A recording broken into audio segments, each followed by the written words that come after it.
Federico Diamante is giving his sixth speech called Answering Questions. He is looking to help you find ways to answer questions with no trouble. Please save your questions for the end of the meeting. Please vote. Federico Diamante.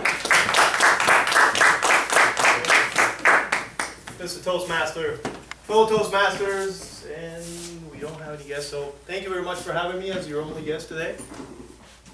How many of you have had problems answering questions quickly? Come on, let me see those hands. I know I have. Most people think that when you're asked a question, you're either supposed to answer it or say, I don't know. But you know what? We're ending that story right now. There are several techniques that I've learned in Toastmasters International for answering questions. For those of you that don't know what Toastmasters is, well, I can't say that with a straight face because I know most of us here know what Toastmasters is, right?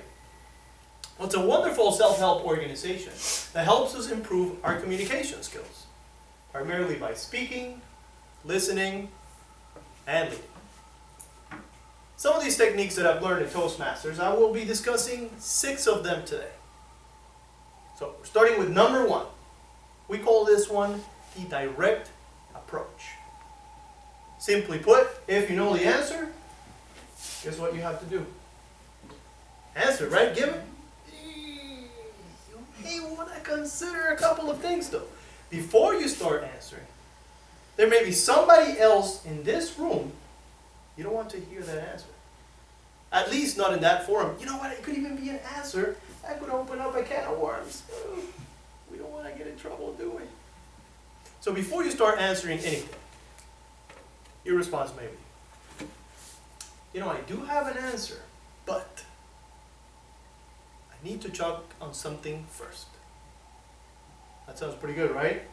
By the way, this works marvelous in the business arena because it gives you an opportunity to have an audience with that person, especially if it's a good business contact. That would, hey, it could even be your boss. Imagine that. So that brings me into our next technique. This one, I like this one a lot. This one is called question clarification. By that, I understand that you mean, or could you elaborate a little bit more on that, please? Or, come on, why would you ask me that question? You know, this technique will get the questioner talking and the conversation will be more productive. In fact, he or she may answer the question themselves. Imagine that. You won't even have to say anything. Wouldn't that be great? So moving on to our third technique.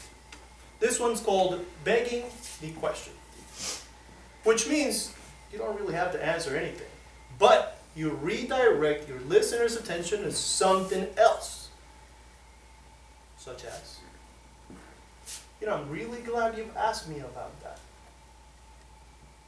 But that makes me think about cheeseburgers, and you go ahead and you move on to talking about cheeseburgers.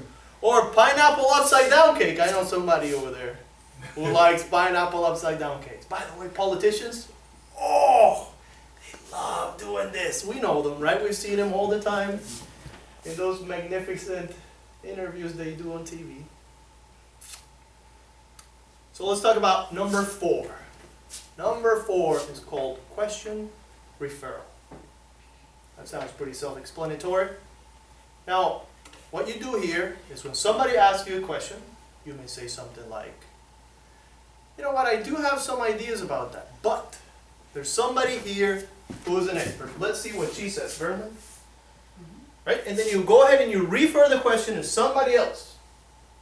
It's pretty good, right? You don't have to answer anything again. But a word of caution here.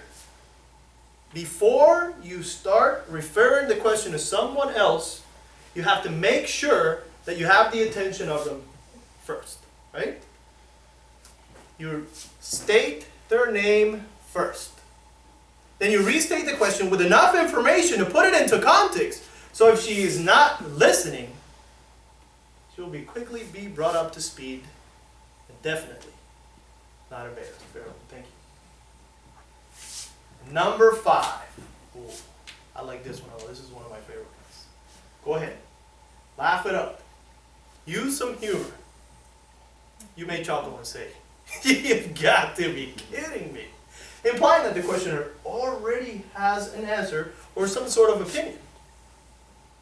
Or you may use an answer that's obviously not correct, such as, "Oh, 19 years old, thank you very much," to an age question.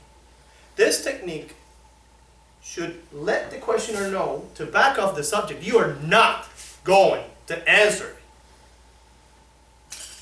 So I'll go ahead and throw in a freebie here.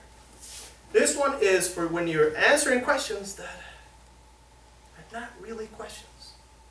That's when people usually rant on and on. Usually punctuated with, "I think."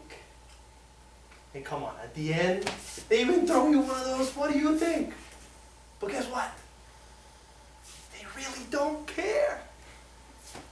So when they're done talking and yapping and going on and on about it, your response may be, "You know what, you brought up some interesting points there, Tony, thank you. Let's discuss those a little bit further later." And then you move on to somebody else's question, or what about that pineapple upside down cake we wanted to talk about earlier? Who doesn't want to have pineapple upside down cake? I know it's Bill's favorite birthday cake. So, now that you know these techniques, whether it's an everyday conversation, a meeting, or a presentation like this one you've just given, the hard part is knowing what to answer. Oh, that's where Toastmaster training comes in handy. With an exercise we call table topics. We know about table topics, right? We will have that tonight. A table topics master will throw out a subject to be discussed and then refers the question to somebody for 1 to 2 minutes. So now we have the techniques, and then we also have knowledge of knowing what to say. Go ahead. Go out there and practice.